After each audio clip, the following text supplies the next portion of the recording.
Guys, totoo yan sinasabi ko. Totoo yan. Buti pa si Jazzy. Kala nyo hindi. Forever na kami. Totoo yan, bes. Talaga sa classmate ko maso. Totoo yan. Totoo yan. Totoo ko ng totoo. Nung transfer daw si Jazzy Vane, pinapainggit niya na daw yung mahaba niyang buhok. Nagrarap pa daw siya dun sa harapan ni Jazzy Vane. Tapos nagsisingit pa siya, guys. Nagsisingit siya pag magpapacheck kay magsisingit si Jazzy. Magpapacheck yan, magsisingit yan. Sinabi niya, pwede ba ako muna dyan? Bigla-bigla na siya magsisingit, Pag nagalit na siya, pakiko. Siya naman talaga nauuna pag umaga. Diba Jazzy Vane, tama ako? Kaya Jazzy Vane, pasok ka ng mga maaga-aga. Okay?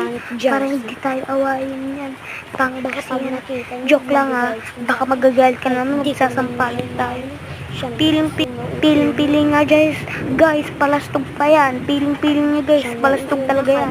Gusto ko na yung guys. Sana hindi, baka sinabi na namin Jazzy Vane, baka kuwan daw yan yung pinanganak. Sinasabi ko lang sa Sally, green daw yun daw sinabi niya. Si Jazzy, si Jazzy, hindi yung si Jazzy Vane. Tapos kanina, nagdagdag na naman talaga masungit siya, guys. Isang sabi niya lang sa kanya na pangit. Ikaw gusto ko sinasabi niya ay dundog pangit, bobo. Next time, joke lang. I-history pa ako guys. Tsaka ayaw ko siya. Buti pa si Jazzy Vane, mabait.